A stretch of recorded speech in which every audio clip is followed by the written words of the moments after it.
على سيد الأنبياء والمرسلين محمد النبي الأمي وعلى آله وصحبه أجمعين اما بعد. یہ ایک لمبی حدیث ہے. حضرت کعب بن مالک رضی اللہ تعالی عنہ اپنی توبہ کا قصہ بیان فرماتے ہیں. اس میں عبرت اور موعظت کی بڑی بڑی نشانیاں ہیں ہمارے لیے، اور بہت بڑا ہی سبق ہے اس کے اندر. تو یہ چونکہ لمبی حدیث ہے لہذا میں اس کا صرف ترجمہ پڑھوں گا. موبائل فون بند کرنا ورنہ پھر بحق درس اس کو ضبط کیا جائے.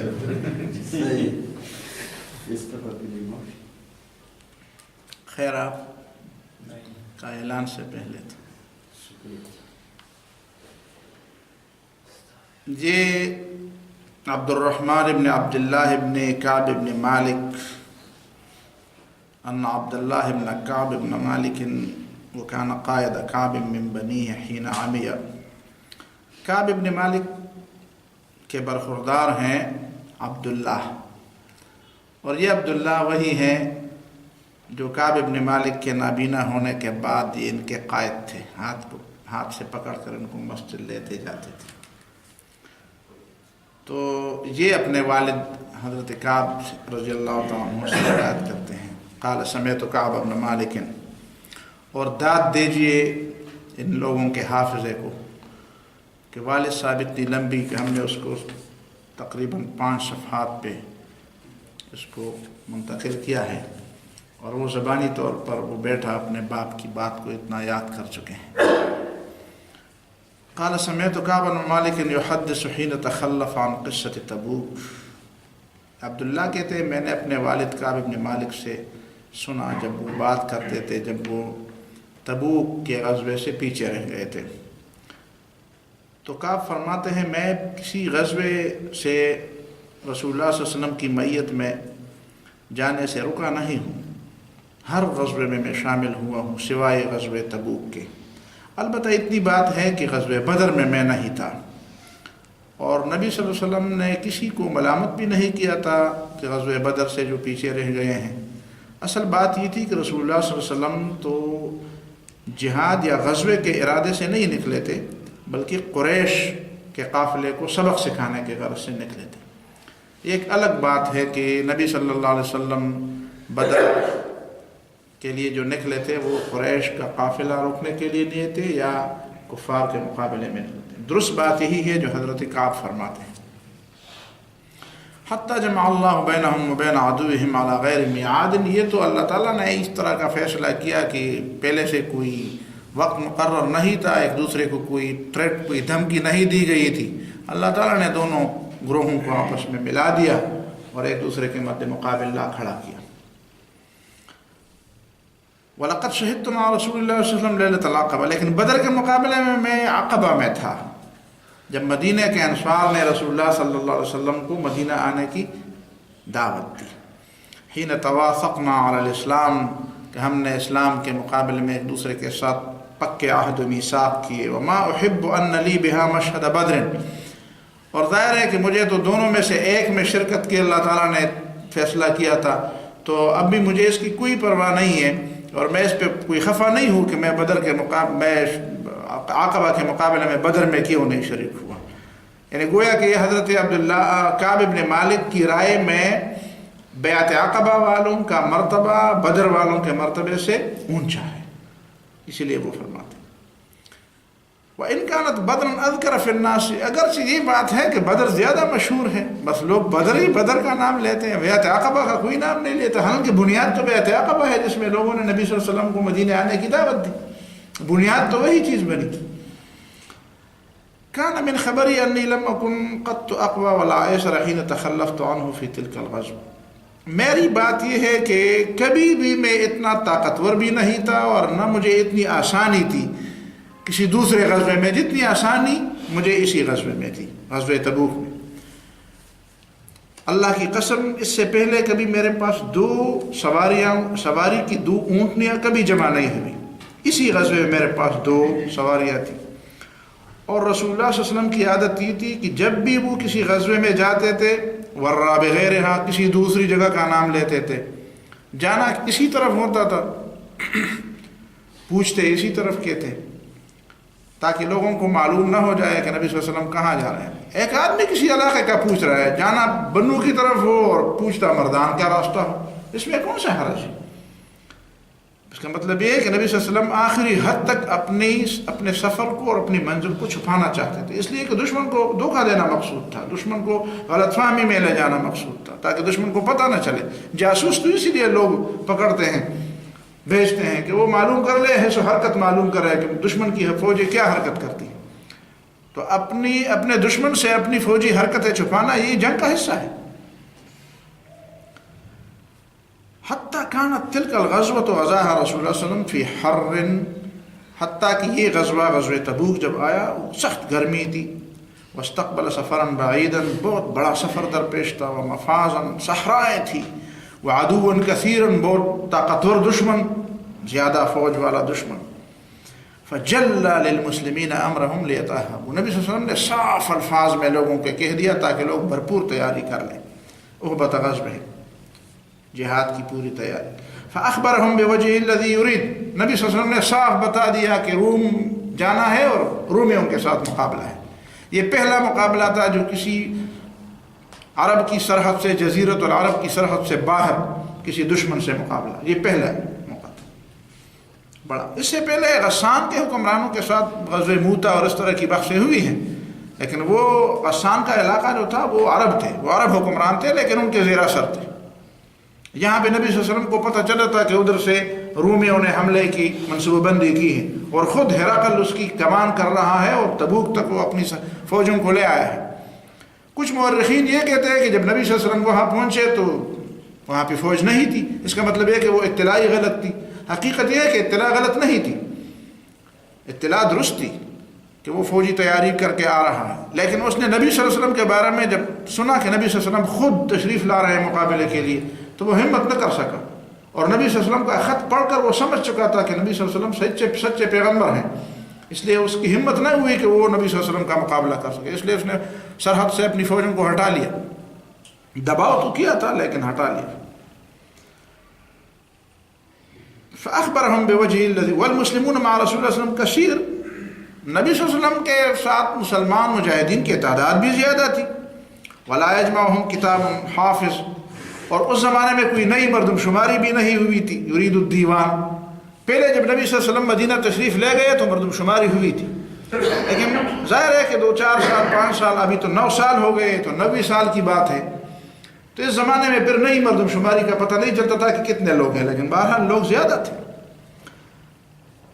قال كعب فما رجل يريد ان يتغيب الا ظن انه سيخفى، اس بات کی کیا ضرورت تھی کہ آپ کہتے ہیں کہ مردم شماری نہیں ہوئی تھی؟ مطلب میرا یہ ہے کہ اس زمانے میں اگر کوئی لشکر سے غائب بھی ہو جاتا تو اس کا زیادہ پتہ نہیں چلتا، اگر کوئی ادھر ادھر ہو جاتا تو اتنی بھیڑ بھاڑ میں کسی کا پتہ ہی نہیں چلتا۔ الا ظن انه سيخفى، وہ چھپنے والا بھی سمجھتا تھا کہ میرا نام جو ہے نا وہ چھپا رہے گا، کسی کو پتہ نہیں چلے گا، ما لم ينزل فيه وحي، جب تک اللہ تعالیٰ کوئی وحی نازل نہ کر دے۔ تو رسول اللہ صلی اللہ علیہ وسلم کو تو علم غیب نہیں۔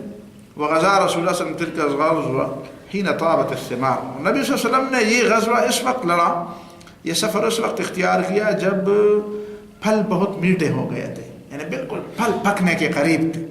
اور ظاہر ہے کہ جو زمیندار اور کسان لوگ ہوں یا باغبان لوگ ہوں تو ان کی مشکلات اور ان کی تکالیف کا جو ثمر اور جو پھل اور وہ جو جب پکنے پہ آ جاتا ہے تو ظاہر ہے کہ وہ تو اس کو، اسی وجہ سے تو قرآن نے فرمایا وَإِذَا الْعِشَارُ عُطِّلَتْ، قیامت کی گھڑی ایسی ہوگی کہ وہ اونٹنی جس کا لوگ انتظار کر رہے ہیں کہ ابھی کی تبھی جنے گی بچہ، اس کو بھی لوگ اسی طرح چھوڑ دیں گے، حالانکہ وہ چھوڑنے کی چیز نہیں ہوتی۔ وَتَجَهَّزَ وَالظِّلَالِ، اور سائے بھی بڑے مزیدار ہوتے تھے، گرمی کا موسم تھا تو سائے میں بیٹھنا بھی بڑا مزہ دیتا تھا۔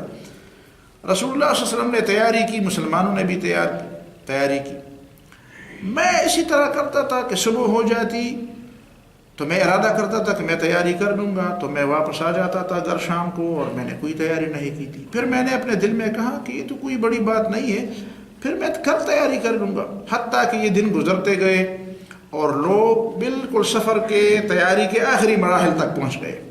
ایک دن ایسا بھی آیا کہ رسول اللہ صلی اللہ علیہ وسلم مسلمان سب تیاری کر کے نکل پڑے، لیکن ابھی تک میں نے کوئی تیاری نہیں کی تھی۔ پھر میں نے اپنے دل میں کہا چلو میں آج نہیں تو کل تیاری کر لوں گا، 2 دن بعد تیاری کر لوں گا، اور میری تو تیز اونٹنی ہے تو بس ان کو جا لوں گا۔ اتنے میں وہ بڑھتے بڑھتے جاتے جاتے دور چلے گئے۔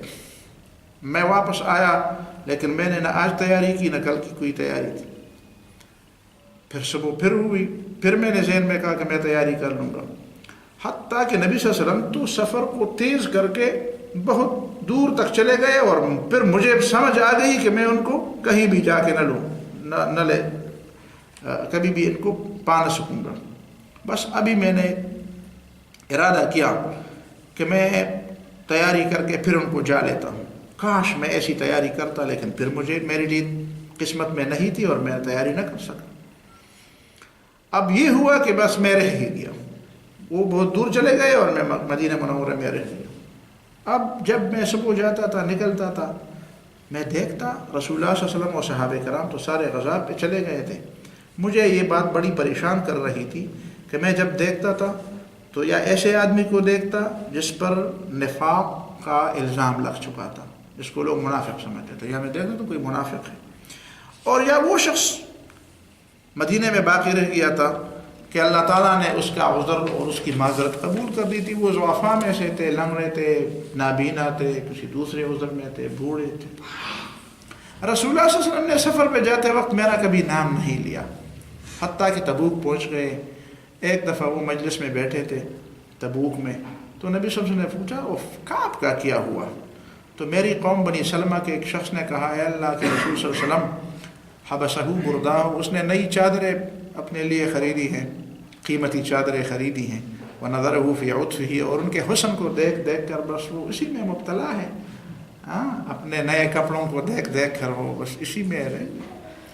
تو معاذ بن جبل رضی اللہ تعالیٰ جو انصاری صحابی ہیں، اس نے کہا تم نے بہت بری بات کی، اللہ کی قسم یا رسول اللہ ما علمنا علیہ الا خیرا، کعب کے بارے میں ہمیں بھلائی ہی کا پتہ ہے، وہ اچھا آدمی ہے، ایسی بات نہیں ہے۔ تو رسول اللہ صلی اللہ علیہ وسلم چپ رہے۔ کعب کہتے ہیں جب مجھے پتہ چلا کہ رسول اللہ صلی اللہ علیہ وسلم واپس آنے والے ہیں تو بس میرے اوپر تو غم کا پہاڑ ٹوٹ گیا۔ میں نے سوچا کہ کون سا جھوٹ بول کر میں نبی صلی اللہ علیہ وسلم سے اپنی جان چھڑاؤں گا، اور کیسے میں نبی صلی اللہ علیہ وسلم سے اپنی معذرت کر کے اس کے غصے سے اپنے جان کو بچاؤں گا۔ اور میں نے لوگوں سے مشورے بھی کیے، اپنے گھر والوں سے بھی مشورہ کیا کہ میں کیا کہوں نبی صلی اللہ علیہ وسلم کو۔ جب اچانک مجھے کہا گیا کہ رسول اللہ صلی اللہ علیہ وسلم تو ابھی آ گئے، تو میں نے جو جھوٹے بہانے بنائے تھے وہ سارے کے سارے ہوا ہو گئے، اور مجھے پتہ چلا کہ رسول اللہ صلی اللہ علیہ وسلم کے سامنے میں سوائے سچ بات کے اور کچھ بات نہیں کہہ سکتا، جھوٹ سے کام نہیں چلے گا۔ اب میں نے ارادہ کیا کہ میں نبی صلی اللہ علیہ وسلم سے بالکل سچ بات کہوں۔ اب رسول اللہ صلی اللہ علیہ وسلم جب تشریف لے آئے تو نبی صلی اللہ علیہ وسلم کی عادت یہ تھی کہ سفر سے تشریف لے آتے تو مسجد پہ ابتدا کرتے اور پہلے مسجد چلے جاتے اور وہیں پہ 2 رکعت نفل پڑھتے اور پھر بیٹھتے اور لوگوں کی باتیں سنتے، اس کے بعد پھر جو کچھ ہونا تھا وہ کرتے تھے۔ اسی طرح یہاں بھی نبی صلی اللہ علیہ وسلم نے ایسا کیا۔ جب نماز پڑھ کے فارغ ہوئے تو جو لوگ پیچھے رہ گئے تھے تو بہانے بنا بنا کر نبی صلی اللہ علیہ وسلم کے سامنے آ گئے اور قسمیں کھا کھا کر اپنی معذرت اور اپنے عذر پیش کرتے رہے۔ وہ کچھ اوپر 80 لوگ تھے۔ نبی صلی اللہ علیہ وسلم نے ان میں سے ہر ایک کی ظاہری عذر کو قبول فرمایا اور ان کے باطن کو اللہ تعالیٰ کے سپرد کر دیا اور ان کے لیے اللہ تعالیٰ سے مغفرت بھی مانگی۔ میں بھی آ گیا۔ میں نے جب نبی صلی اللہ علیہ وسلم پر السلام علیکم کہا جب میں نے، تو تبسم المغضب، نبی صلی اللہ علیہ وسلم مسکرائے بھی، لیکن ایسے مسکرائے جس کے اندر غصہ بھی تھا، غصے والے مسکراہٹ سے مسکرائے۔ غصے میں جو مسکراہٹ ہوتی ہے اس کا پتہ چل جاتا ہے۔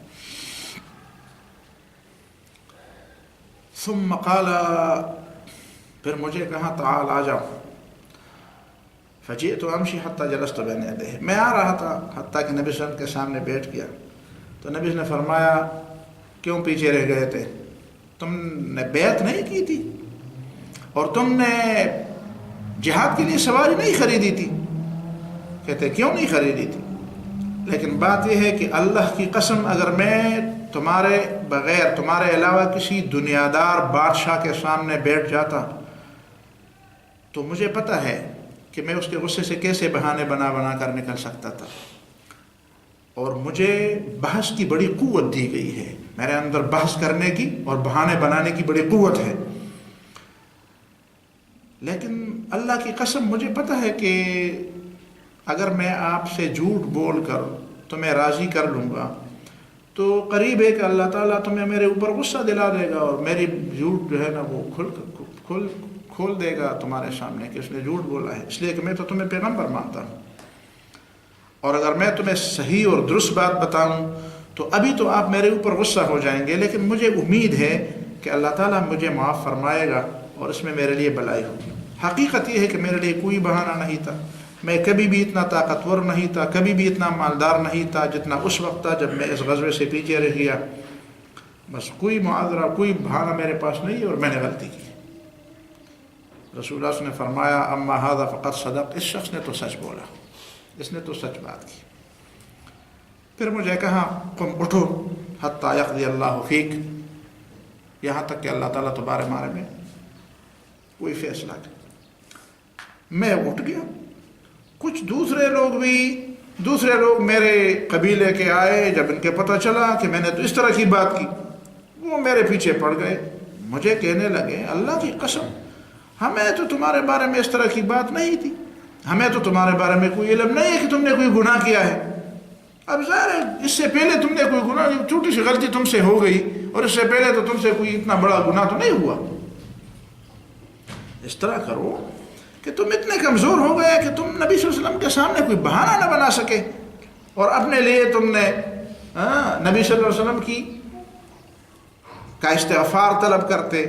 حقیقت میں اگر تم نبی صلی اللہ علیہ وسلم سے معافی مانگتے جس طرح دوسرے لوگوں نے معافی مانگی تو نبی صلی اللہ علیہ وسلم تمہارے لیے استغفار کرتے اور تمہارے لیے وہی استغفار کافی ہوتی۔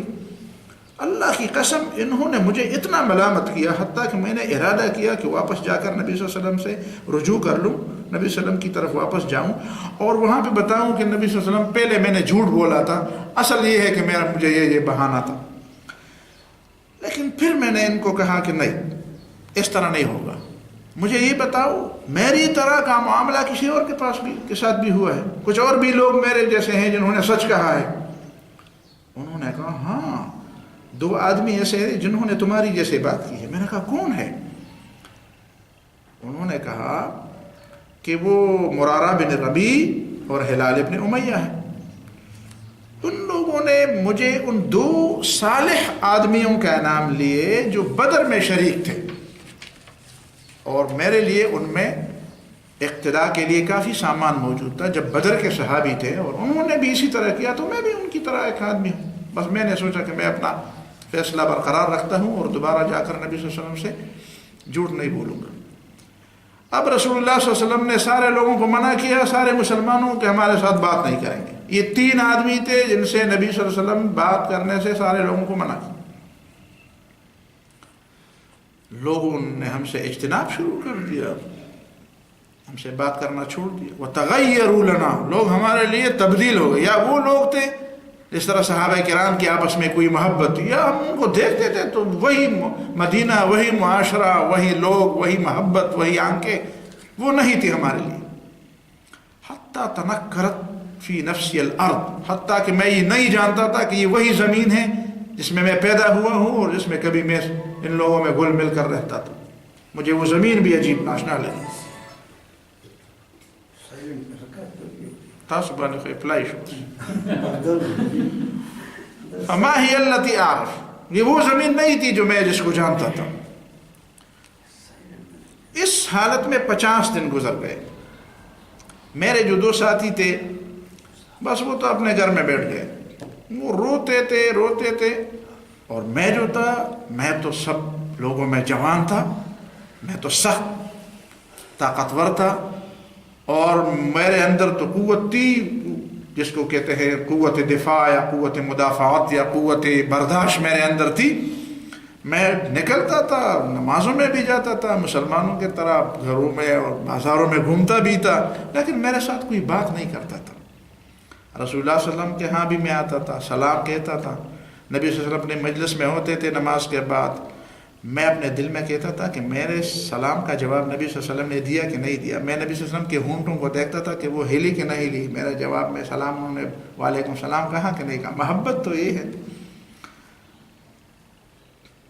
پھر میں نبی صلی اللہ علیہ وسلم کے قریب جا کر ایک جگہ پہ نماز پڑھنا شروع کر دیتا تھا، اور چپ کے چوری چوری نبی صلی اللہ علیہ وسلم کو آنکھوں سے دیکھتا تھا کہ نبی صلی اللہ علیہ وسلم میری طرف دیکھتے ہیں کہ نہیں دیکھتے. جب میں نبی صلی اللہ علیہ وسلم جب میں نماز پر متوجہ ہو جاتا تو نبی صلی اللہ علیہ وسلم مجھے دیکھتے تھے، لیکن جب میں نبی صلی اللہ علیہ وسلم کی طرف دیکھتا تھا وہ دوسری طرف دیکھتے تھے. حتیٰ کہ یہ بات میرے اوپر بہت گران گزری. لوگوں کی بے وفائی اور لوگوں کا جو جفا وہ میرے لیے بڑا ناقابل برداشت. ایک دن میں اس طرح ہوا، میں چلتے چلتے اپنے چچا زاد بھائی کے باغ کے دیوار کو پھلانگ گیا. دروازے میں بھی نہیں، دیوار پھلانگ کر وہاں پہ میں کود گیا. ابو قتادہ ان کے چچا زاد بھائی کا نام. وہ میرے چچا زاد ہے اور مجھے سب سے زیادہ پسندیدہ تھے، بچپن کے ساتھی تھے. میں نے اس پہ سلام کیا.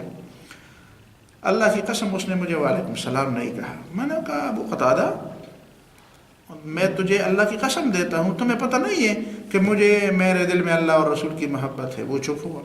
پھر میں نے کہا تمہیں قسم دیتا ہوں کہ تمہیں پتہ نہیں ہے کہ مجھے میرے دل میں اللہ اور رسول کی محبت ہے. پھر وہ چپ ہوا.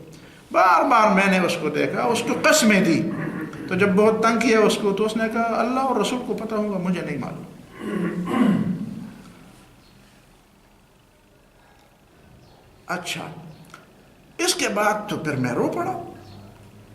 واپس آیا، پھر دیوار پر لانگ کر واپس آیا. راستے میں جا رہا تھا مدینے کے بازار میں، اچانک ایک نبتی آیا من انبات شام کے زمینداروں میں سے ایک زمیندار. وہ غلہ بیچنے آیا تھا. ممن قدم بالطعام یبیع بالمدینہ.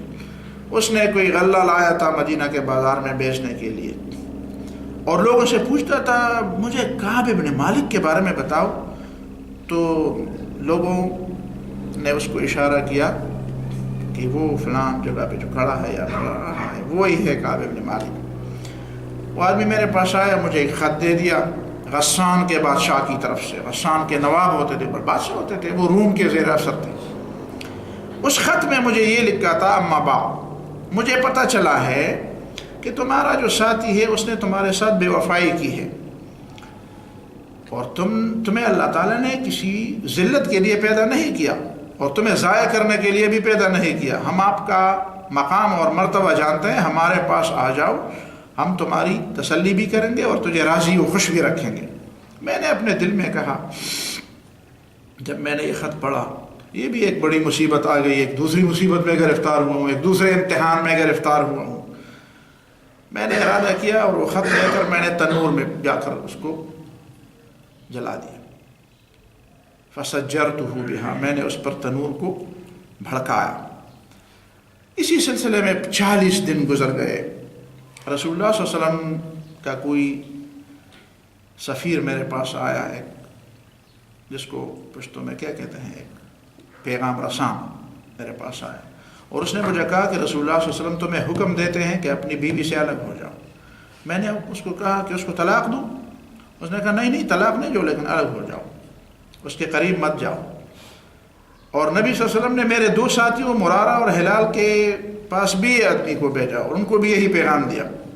میں نے اپنی بیوی کو کہا جاؤ اپنے گھر کی طرف، فتکون عندہم حتی یقضی اللہ، وہاں پہ رہو جب اللہ تعالیٰ فیصلہ کر دے، اپنے ماں باپ کے گھر رہو.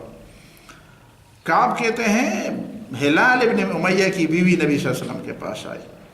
اس نے نبی صلی اللہ علیہ وسلم نے کہا کہ ہلال ابن امیہ تو بوڑھا ہے، بالکل آخری حدود میں ہے، ان کا کوئی خادم بھی نہیں ہے، تو آپ برا مانیں گے کہ اگر میں اس کی خدمت کروں، اس کے لیے کچھ کھانا پکاؤں؟ آپ کے حکم نے دیا ہے کہ الگ ہو جاؤ، تو وہ تو ضائع ہو جائے گا. نبی نے فرمایا چلو اس پہ مجھے اعتراض نہیں ہے، لیکن ایک بات ہے کہ تجھے ہاتھ نہ لگائے. تو اس کی بیوی نے کہا اللہ کی قسم وہ تو بیچارہ اپنی جگہ سے نہیں ہلتا. جب سے آپ نے اس کے بارے میں یہ فیصلہ کیا ہے کہ اس سے بات نہ کی جائے وہ مسلسل روتا رہتا ہے. مجھے بھی اپنے دوستوں کے گھر والوں نے کہا کہ تم بھی جا کر رسول اللہ صلی اللہ علیہ وسلم سے اجازت لے, اپنی بیوی کو اپنے گھر میں رکھو کہ مجھے بھی اس کی ضرورت ہے, میرے لیے کھانا پکائے گی. جس طرح نبی صلی اللہ علیہ وسلم نے ہلال ابن امیہ کو اجازت دی ہے تو تمہارے لیے بھی اجازت دی. میں نے کہا میں اللہ کی قسم میں نہیں اجازت لوں گا, بس میں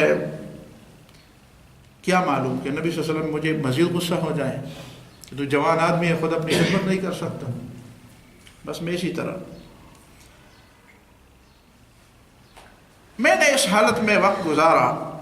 10 دن مزید گزر گئے, پورے 50 راتیں دن گزر گئی جب سے نبی صلی اللہ علیہ وسلم نے لوگوں کو ہمارے ساتھ بات کرنے سے منع کیا ہے.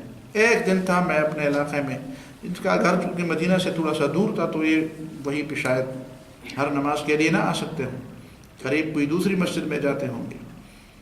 جب میں نے صبح کی نماز پڑھی, 50ویں دن صبح کی نماز پڑھی اور میں اپنے گھر کے چھت پر تھا, اچانک میں بیٹھا تھا اسی حال میں جس حال میں اللہ تعالیٰ نے ہمارا ذکر کیا ہے کہ کیسی حالت تھی ہماری. قد ضاقت علی نفسی, میرا دل بھی میرے اوپر تنگ تھا, یعنی مجھے خود بھی احساس تھا کہ میں نے جرم کیا ہے. زمین بھی باوجود اس کے کہ بہت بڑی وسیع ہے میرے اوپر تنگ تھی, اس لیے کہ لوگ وہ نہیں تھے جو, ظاہر ہے کہ زمین تو زمین کا نام نہیں ہے, لوگ وہی نہیں تھے جو میرے ساتھ پہلے سے تھے, ان کا رویہ تو میرے ساتھ بدلا ہوا تھا. وضاقت علیہم الارض بما رحبت وضاقت علیہم انفسہم. سمعت صوت صارخ, میں نے ایک چیخنے والے کی چیخ سنی. اوفا علی جبل سلع باعلی صوتہ, جبل سلع کے اوپر وہ کھڑا تھا اور زور سے پکار رہا تھا. کیا پکار رہا؟ یا کعب بن مالک, کعب ابشر, خوش رہو. قال فخررت ساجدا, میں سجدے میں گر پڑا اور مجھے پتہ چلا کہ جاء فرج, آسانی آ گئی اور رسول اللہ صلی اللہ علیہ وسلم کو اللہ تعالیٰ نے میرے توبہ کے بارے میں بتایا ہے. اب نبی صلی اللہ علیہ وسلم نے صبح کی نماز پڑھنے کے بعد لوگوں کو بتا دیا تو لوگ دوڑا دوڑ چلتے رہے. لوگ یبشروننا, مجھے اور دوسرے لوگوں کو بشارت دینے کے لیے لوگ دوڑ پڑے. وذهب قبل صاحبي مبشرون, اور میرے 2 ساتھیوں کے پاس بھی بشارت دینے والے دوڑ پڑے. اور میری طرف ایک آدمی نے اپنا گھوڑا دوڑایا اور دوسرا آدمی پیدل آ رہا تھا, لیکن وہ پہاڑی پر چڑھ کر اس نے آواز دی اور آواز گھوڑے سے زیادہ تیز تھی. فلما جاءني الذي سمعت صوته, تو اس کی آواز مجھے پہلے پہنچی تھی, گھوڑا والا تو بعد میں پہنچا. تو جو پہلے پہنچا تھا اس کو میں نے اپنے کپڑے دے دیے. ہاں, جس طرح بشارت میں لوگ کپڑے دے, پذیری کے بسرا کے, پشتوں میں کہتے ہیں نا پذیری کے بسرا کے. جب خوشخبری کسی کو دی جاتی ہے تو دوسرا کہتا ہے میں نے خوشخبری دی تو کچھ کھلانا. تو اس نے بھی وہ, یہ ہمارے ہاں جس طرح ہے عربوں میں بھی اسی طرح. تو اس نے اپنے 2 کپڑے اور اپنے قتادہ اپنے چچا زاد بھائی سے کپڑے اور یہ تن لے کر وہی پہنے اور یہ کپڑے ان کو دے دیے. ان کپڑوں کے بارے میں تو پہلے بتا دیا تھا, کپڑے کوئی خاص کپڑے تھے, جس طرح کہ دوسرے صحابی نے کہا کہ کپڑوں نے اس کو غافل کر دیا. واللہ ما املک, اسی وقت میرے پاس اس کے علاوہ کچھ بھی نہیں تھا. میں نے کسی دوسرے سے کپڑے مانگے اور وہی میں نے پہن لیے اور رسول اللہ صلی اللہ علیہ وسلم کے پاس میں آیا. راستے میں لوگ مجھے ملتے رہتے, فوجن فوجن, گروہ در گروہ مجھے ملتے تھے اور مجھے مبارکباد دیتے تھے بالتوبۃ. یقول لتہنک توبۃ اللہ علیک, تجھے مبارک ہو, اللہ نے تمہاری توبہ قبول کی. کعب کہتے ہیں میں مسجد میں آیا, رسول اللہ صلی اللہ علیہ وسلم تشریف فرماتے, لوگ بھی تھے. تو طلحہ بن عبید اللہ رضی اللہ تعالیٰ عنہ دوڑتے ہوئے میرے پاس آئے, حتیٰ کہ میرے ساتھ مصافحہ کیا, مجھے مبارکباد دی. اللہ کی قسم مہاجرین میں سے حضرت طلحہ کے علاوہ کوئی کھڑا نہیں ہوا. مبارکباد دی لیکن کھڑا ہو کر ملنا یہ ضروری نہیں سمجھا. مبارکباد تو دی سارے لوگوں نے, کھڑا صرف یہی ہوا. ولا انساہا لطلحہ, اور مجھے ابھی تک یاد ہے کہ طلحہ نے میرے ساتھ کیا جو عزت و احترام کا معاملہ کیا. جب میں نے رسول اللہ صلی اللہ علیہ وسلم پر سلام ڈالا, السلام علیکم کہا, یہ ابھی مجھے پتہ چلا ہے کہ کچھ لوگ کہتے ہیں کہ مسجد میں کسی کو سلام نہیں کرنا چاہیے. یہ بخاری کی روایت ہے. سلم تو میں نے نبی صلی اللہ علیہ وسلم کو السلام علیکم کہا. پہلے بھی کہتے تھے, اب بھی کہتے ہیں السلام علیکم کہا. لیکن یہ لوگ کہتے ہیں کہ نہیں, مسجد میں لوگ ہوں تو السلام علیکم نہ کہیں. بھائی نہ کہیں تو یہ کیا کہتے ہیں؟ تو رسول اللہ صلی اللہ علیہ وسلم نے فرمایا وَهُوَ يَبْرُقُ وَجْهُهُ مِنَ السُّرُورِ، نبی صلی اللہ علیہ وسلم کا چہرہ مبارک ہنسی سے خوشی سے تمتما رہا تھا، جس طرح کہتے ہیں نا خوشی سے کھل رہا تھا. ابشر بخیر یوم مر علیک، خوش رہو ایک ایسے دن کے آنے پر جو تمہارے سارے دنوں میں منذ ولدت کا ام کا، جس دن سے تمہیں اپنی ماں نے جنا ہے، اسلام کے بعد تمہارے اوپر ایسے کوئی دن نہیں آئے گا جو آج کا دن ہے کہ تمہاری توبہ اللہ تعالیٰ نے قبول کی. قال قلت امن عندک یا رسول اللہ ام من عند اللہ، یہ توبہ آپ کی طرف سے قبول ہوئی یا اللہ تعالیٰ کی طرف سے؟ دیکھیں یہ صحابہ کیسی باتیں پوچھتے ہیں. اس کا مطلب ہے کہ ان کی عجیب تربیت ہو گئی. ہماری تربیت ابھی اتنی نہیں ہے، ہم ابھی تک پرائمری میں ہیں، اسی بات تک ہم نہیں پہنچے ہیں کہ جب یہ بات آدمی کر سکتا ہے. یہ نہ بے ادبی ہے، یہ ایمان کی علامت ہے. اس بات کی علامت ہے کہ رسول اللہ صلی اللہ علیہ وسلم اللہ کی بندگی کی طرف کیسے لوگوں کو بلاتے تھے. کتنی عظیم بات ہے. وہ پیغمبر جس پر ایمان لانا، جس کی بات ماننا، جس کا احترام کرنا، یہ ایمان کی نشانی ہے. جس کی بے ادبی کفر ہے، جس کی مجلس میں زور سے بولنا بھی کفر ہے. لیکن اس کے باوجود لوگوں کی کس انداز سے تربیت کی گئی کہ لوگ اس طرح کی بات بھی پوچھتے ہیں. یہ فرق جو ہے نا، یہ بہت بڑا علم چاہتا، بہت بڑا مقام چاہتا ہے، بہت بڑی سمجھ چاہتا ہے. آپ کی طرف سے یا اللہ کی طرف سے؟ قال بل من عند اللہ، اللہ کی طرف سے توبہ ہے. وکان رسول اللہ صلی اللہ علیہ وسلم اذا سر، اور نبی صلی اللہ علیہ وسلم جب خوش ہوتے تھے استنار وجهه، تو نبی صلی اللہ علیہ وسلم کا چہرہ کھل اٹھتا تھا. حتیٰ کأنہ قطعۃ قمر، ایسا لگتا تھا جیسے وہ چاند کا ٹکڑا ہو. ایسا نبی صلی اللہ علیہ وسلم خوش تھے. وَكُنَّا نَعْرِفُ ذَلِكَ مِنْهُ، ہمیں پتہ چل جاتا تھا کہ کس موقع پر نبی صلی اللہ علیہ وسلم کتنے خوش ہیں. تو اس وقت موقع پر مجھے پتہ چلا کہ بہت زیادہ خوش نظر آتے. ایک ساتھی کی توبہ قبول ہوگی. فلما جلست بین یدیہ، جب میں نبی صلی اللہ علیہ وسلم کے سامنے بیٹھ گیا، قلت یا رسول اللہ ان من توبتی، میں نے کہا اللہ کے رسول میری توبہ میں یہ بھی شامل ہے ان انخلع من مالی صدقۃ، میں سارا مال صدقہ کر دیتا ہوں. اسی مال نے تو مجھے جہاد سے پیچھے کر دیا، اور اسی وجہ سے میں پیچھے رہا. الی اللہ و الی رسول اللہ، بس اللہ اور رسول کی مرضی ہے جہاں پہ بھی اس کو. قال رسول اللہ صلی اللہ علیہ وسلم، تو نبی صلی اللہ علیہ وسلم نے فرمایا امسک علیک بعض مالک، سارا مال خرچ نہ کرو، کچھ اپنے پاس بھی رکھو، کچھ اپنے پاس بھی رکھو. دیکھیں نا، رحمت للعالمین ہے، ایک انسان جذبے میں ہے. اور یہ جذبہ ایسا جذبہ تو نہیں ہے نا ہمیں اور آپ کو، تو اس کا اندازہ جو ہوگا اس سے بڑھ کر اندازہ حضرت کعب کو ہوا ہے. لیکن اس وقت بھی رسول صلی اللہ علیہ وسلم اس کے جذبے سے یہ کہ ٹھیک ہے دے دو. نہیں کہتے امسک بعض مالک، کچھ اپنے پاس رکھو تاکہ دوسرے کے محتاج نہ ہو. فہو خیر لک، یہ تمہارے لیے بہتر. قلت، تو پھر میں نے فوراً مان لی بات. فإني امسک سہمی الذی بخیبر، تو خیبر کی زمینوں میں میرا جو حصہ ہے میں وہی رکھ لیتا ہوں، باقی سارا تقسیم. فقلت یا رسول اللہ ان اللہ انما نجانی بالصدق، دوسری بات یہ ہے کہ اللہ تعالیٰ نے مجھے سچ کی وجہ سے نجات دی، مجھے سچ کہنے کے نتیجے میں نجات دی. وإن من توبتی، اور میں اپنے توبے میں یہ بات بھی شامل کر دیتا ہوں کہ آئندہ کے لیے اللہ احدث الا صدقا ما بقیت، کہ جب تک میں زندہ ہوں میں سچی بات کہوں گا، میں کبھی جھوٹ نہیں بولوں گا، اس لیے کہ مجھے سچائی کی وجہ سے اتنا مقام ملا. فواللہ، اب اس کے بعد بات کر رہے ہیں اپنے بیٹے کو، اللہ کی قسم ما اعلم احدا من المسلمین ابلغ اللہ فی صدق الحدیث منذ ذکرت ذلک رسول اللہ صلی اللہ علیہ وسلم. جب آدمی بڑی بات کہہ دیتا ہے نا تو پھر اس کا امتحان بھی بڑا ہوتا ہے. پتہ نہیں آپ پر یہ بات گزری ہے کہ نہیں گزری ہے، میرے اوپر یہ گزری ہے.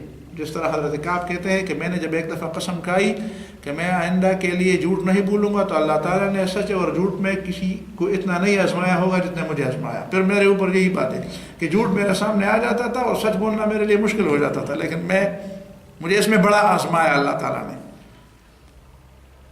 فواللہ، اللہ کی قسم، ما اعلم احدا من المسلمین، پورے مسلمانوں میں مجھے کوئی ایک شخص بھی ایسا نہیں معلوم، ابلغ اللہ فی صدق الحدیث، کہ جس کا امتحان اللہ تعالیٰ نے بات کی سچائی، سچ بات کہنے میں کے میدان میں اللہ تعالیٰ نے اس کا کوئی ایسا امتحان لیا ہو جس طرح میرا امتحان لیا ہے. منذ ذکرت ذلک رسول اللہ صلی اللہ علیہ وسلم احسن مما ابلانی، جب سے میں نے نبی صلی اللہ علیہ وسلم کے ساتھ سامنے یہ بات کی تو مجھ سے زیادہ کسی کو اس آزمائش میں اتنا نہیں ڈالا گیا جتنا مجھے. اس لیے کہ میں نے عہد کیا تھا.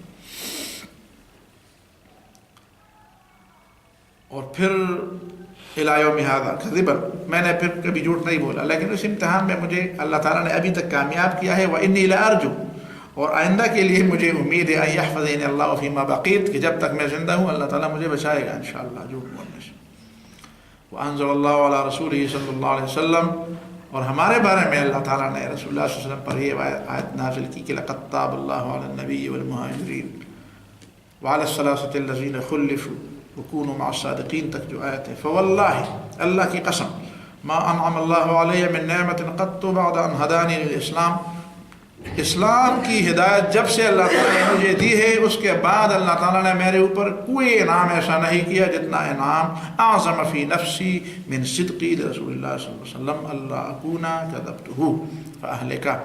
یہ انعام جو اللہ تعالیٰ نے میرے اوپر فرمایا ہے کہ میں نے نبی صلی اللہ علیہ وسلم کے سامنے سچی بات کی، اگر میں جھوٹ بولتا تو میں تو تباہ ہو جاتا.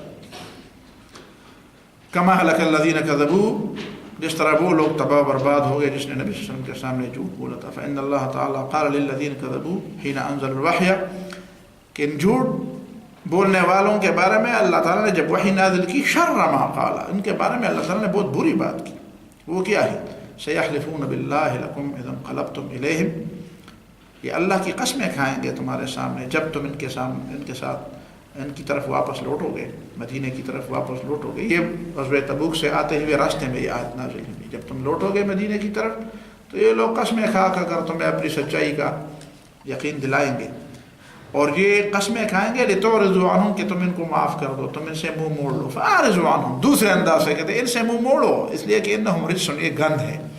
تو پھر میرے بارے میں بھی آتا کہ یہ گند ہے، تو اس گند سے اللہ تعالیٰ نے مجھے بچایا. وماواہم جہنم، اور ان کی واپسی جہنم کی طرف ہے. جزاء بما كانوا یکسبون، یہ ان کا بدلہ ہے ان کے ان اعمال کا جو یہ کرتے تھے. وصلی اللہ تعالیٰ